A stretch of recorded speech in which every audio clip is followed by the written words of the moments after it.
we've all experienced a tidal wave of coverage about the who, what, where, when, and how surrounding the death of superstar Michael Jackson. We know his music moved the world and that his peers and fans will forever remember him as the unquestioned king of pop. But what's truly amazing about this influential icon is how little we, the public at large, really knew about him as a person. What about Michael the man? In the next half hour, we'll visit with friends, collaborators who shared personal time with Michael at work and at play. We all knew Michael for heartfelt songs like We Are the World, but how big was his heart when the cameras were off? I saw this guy go into an orphanage in Romania and turn the conditions around within 24 hours.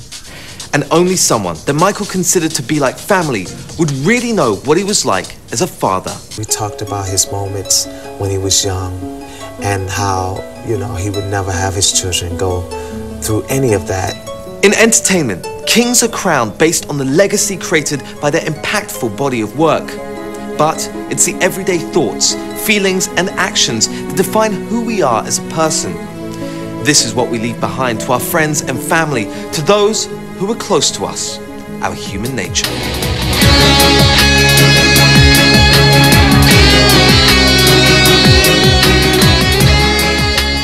I'm Tim Cash, and welcome to Michael Jackson's Human Nature. To most of us, Michael was larger than life, both as a performer and as a humanitarian, and he often seemed to operate in his own way. What few people know about him is that, hey, the man loved to go out and party once in a while.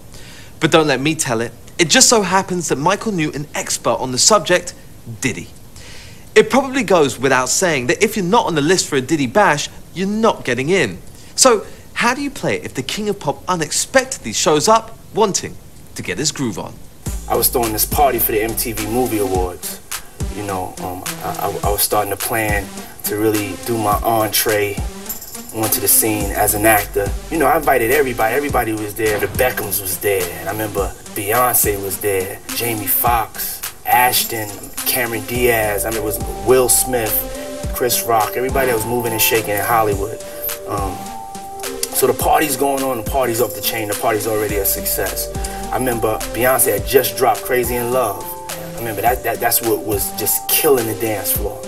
And she was there. And so I remember the DJ, you know, he ain't played yet, and the dance floor was warmed up, and everybody was saying, yo, we want to hear the new Beyonce joint. That's how hot it was. Security comes to get me and says, you have a guest here who wasn't on the list. And I'm like, who? He's like, Michael Jackson. I'm thinking they joking around. I'm thinking like, you know, they trying to maybe punk me. This is like I think Punk was out during this time. I'm not knowing what's going on. So then I go towards the back by like where the catering was, and it's Michael. I'm like, Michael, what's up? Like, what you doing here? And he was like, you know, I'm here with Brett Ratner. You know, we came to the party. Is everything cool? Can we come? And I was always, you know, impressed on how down to earth he was. But this is like extra down to earth. He's like asking, is it all right to come to the party? He said like, oh, this party's really hot. You got to invite me to more of your parties. And then he leans over to me. We taking some pictures. He leans over to me. He's like, where's Beyonce? And I'm like, I didn't think I heard him correctly. He's like, you know, I heard she said, where's Beyonce? And I'm like, okay, hold on, let me go find out where she's at. So I run up on B. B is on the dance floor. I'm like, B, you know, Michael said he wants to meet you, whatever. And so I get Mike, you know, bring him over. He's like, you know, I love the record, whatever. He goes and tells the DJ to play the record. DJ plays the record, and I recall them dancing. I don't want to be quoted for that. That could have been in my imagination, but I do recall them dancing or something. But even if they never danced, that's the way it is in my mind. But I'm pretty sure that they did dance. But the whole recollection of that, it was so real that Mike recognized the greatness in Beyonce early, and you know, didn't have no ego about it, and was ready to meet her and give her hugs. And he was also ready to go for his as a man. I think we all as men at that time wanted to dance with Beyonce. And I remember Michael had the courage enough to come to the party, ask for Beyonce, and even dance with her. When we come back, we learn what Michael Jackson was like as a father. Plus, how Michael stepped in to help save an orphanage in Romania. And how do you play if Michael Jackson wants to go out and catch a movie? Akon explains. And I'm looking at these kids' faces, and they not even knowing that Mike is standing right next to me. Like, if they only knew this guy was standing right next, you know how much havoc that would have caused up in that place?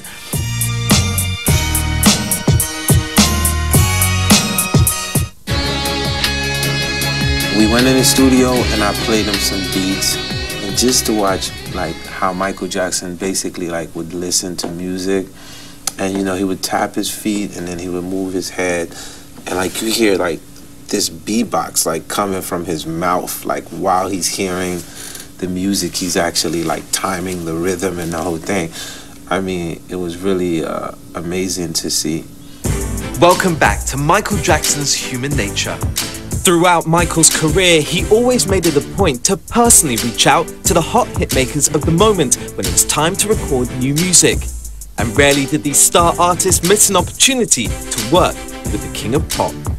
One artist who got that opportunity was Akon. A couple of years ago, Michael invited him to a studio in hopes of writing new music. What resulted was one of the most memorable moments of Akon's life. Like, my favorite moments was the day we actually met, because I didn't expect him to be that cool. You know what I'm saying?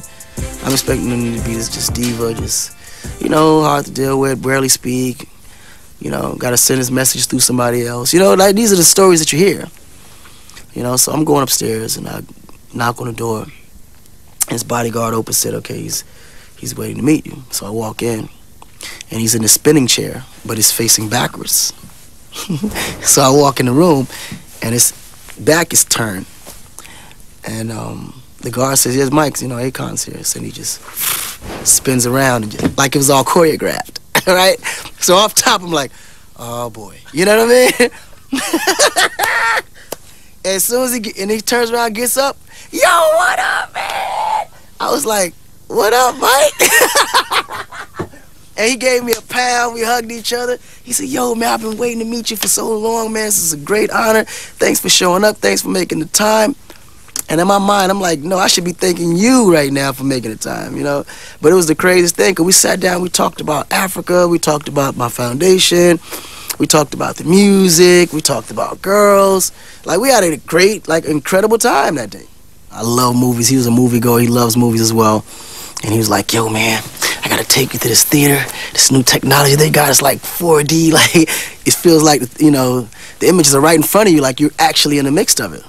And I was like, nah, I know 3D. He's like, no, listen, you gotta check this out. I said, well, let's go. And he paused for a minute.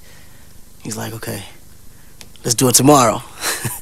And I'm saying to myself, okay, I don't know how we expect to go to the movies, but you know what I'm saying? Like, this is Michael Jackson. Like, how the hell are we gonna actually go to the movies? So the next day, you know, he calls my room. We was both staying at the Palm in Vegas. He's like, you ready? I'm ready. I was like, yeah, let me get dressed. But at the time, I thought he was just joking. I didn't think he was really, I thought he was gonna probably just rent, you know, we go through the back late night or something. This is broad daylight. So he grabbed the kids. They looking normal. Mike comes out. He has his disguise on, you know. So I starts laughing because I didn't recognize him, you know. It wasn't like he had a fake mustache or he had a wig or nothing. He just had a simple hoodie on. So when you look at it, he could have easily passed to be a Saudi or somebody like that. You know what I'm saying? So, you know, we're going into the mall. We get on the elevator, go down. We're going through the hotel where they have the IMAX thing. And as soon as we walk in, all these kids start coming running towards us, you know? So I'm like, oh, damn, I think they know who he is. And all the kids just caught running up to me, asking me for an autograph. So I'm like, okay, I should just go ahead and should I just toss him off before they recognize who he is or just play it cool? So he shakes his head and like as if, yeah, go ahead, do what you gotta do. So I sit, I'm signing autographs, taking pictures, and I'm looking at these kids' faces and they not even knowing that Mike is standing right next to me. Like, if they only knew this guy was standing right next, you know how much havoc that would have caused up in that place? So we get into the theater and then the manager greets us up front. So he comes and hands us the tickets. We're all seated. So as we, you know, talking, sometimes I forget that he's supposed to be in his disguise, you know. And I keep calling him Mike. Right, and this little girl hears it. She's like, and she looks over, and I think she recognized him. Like, I really think she did. So then when I realized she was peeping, then I start calling him Dave. But she wasn't stupid. So she runs up, shoo, full speed, goes all the way to the top of the theater. And I see her whisper. And I look up, and the girl's just pointing. And I know she's not pointing at me. Like, I know this. And I think he kind of felt it, too. So right before the movie was over, we just all got up and started walking out. But by the time we got to the car, everybody in that place knew that possibly that could have been him. It was just the funniest thing, man. He was extremely funny, you know, he tells jokes, he laughs a lot, he just liked to have fun.